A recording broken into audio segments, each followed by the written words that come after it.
अचानक। आइए नजर डालते हैं आज की कुछ महत्वपूर्ण खबरों की ओर। ऑर्थोपेडिक्स और ज्वाइंट रिप्लेसमेंट सर्जरी में अग्रणी सेल्वी हॉस्पिटल्स ऑर्थोपेडिक पेशेवरों के लिए भारत के सबसे बड़े शैक्षिक सम्मेलन ऑर्थोट्रेड्स 2024 का आयोजन कर रहा है। अहमदाबाद में आयोजित इस प्रतिष्ठित कार्यक्रम में कई अंतर्राष्ट्रीय और राष्ट्रीय प्रतिनिधियों के साथ दुनिया भर से लगभग 55 संकाय सदस्य और 550 से अधिक वरिष्ठ ऑर्थोपेडिक सर्जन एकत्र हुए। सम्मेलन का उद्देश्य युवा सर्जनों को उन्नत सर्जिकल तकनीकों के साथ सशक्त बनाना और रिकॉर्ड की गई सर्जरी संगोष्ठी और पैनल चर्चा सहित शैक्षिक और व्यवहारिक गतिविधियों की एक श्रृंखला के साथ उनके कौशल को गहरा करना है। एक प्रमुख विशेषता यह है कि व्यवहारिक कार्यशालाएं सैकड़ों हड्डियों का उपयोग करती हैं, जिससे प्रतिभागियों को उन्नत उपकरणों और प्रत्यारोपण के साथ वास्तविक समय का अनुभव मिलता है। इस आयोजन का एक उल्लेखनीय फोकस अल्पकालिक और त्वरित रिकवरी सर्जरी में बढ़ती वैश्विक रुचि है, विशेष रूप से संयुक्त राज्य अमेरिका में, जहां उन्नत सर्जिकल प्रोटोकॉल मरीजों को उसी दिन घर लौटने की अनुमति देते हैं। इस प्रवृत्ति के अनुरूप सेल्वी हॉस्पिटल्स ने पहले ही संपूर्ण घुटने की रिप्लेसमेंट सर्जरी और तेजी से रिकवरी के लिए अस्पताल में रहने की अवधि को 3 सप्ताह से घटाकर 3 दिन कर दिया है और अब भारत में रोगी देखभाल के लिए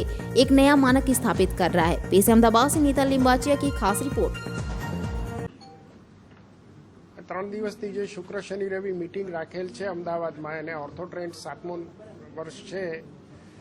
એમાં અમેરિકા, યુરોપ અને આફ્રિકાથી અને નેપાળથી લોકો આવેલા છે અને આમાં નવી ટેકનોલોજી, નવી ટેકનિક, નવા ઇન્સ્ટ્રુમેન્ટેશનની ચર્ચા થઈ છે અને સાંધા કેટલા સારા ચાલે, કેટલી વધારે મૂવમેન્ટ મળે અને કેટલા લાંબા ચાલે એના વિશે ચર્ચા વિચારણા થઈ છે।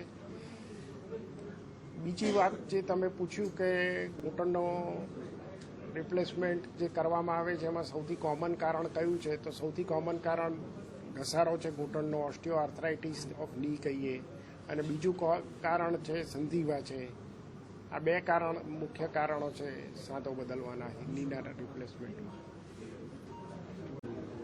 કોઈ પણ સર્જરી પહેલી વાર જે કરો એનો જે સક્સેસ રેટ હોય એટલો બીજી વારમાં ના હોય, પણ 30 વર્ષ પહેલાં જે ની રિપ્લેસમેન્ટનો સક્સેસ રેટ કે હિપ રિપ્લેસમેન્ટનો સક્સેસ રેટ પહેલી સર્જરી ને બીજી સર્જરીમાં હતો એના કરતાં ઘણો વધારે અત્યારે છે અને બીજા 10-20 વર્ષમાં ઘણો વધારે વધી જશે। એવરેજ ખર્ચ ઇન્ડિયામાં ઇકોનોમી ક્લાસમાં પેશન્ટ હોય તો સારા ઇમ્પોર્ટેડ સાંધા સાથે 1.5 લાખ જેવો ખર્ચો આવે।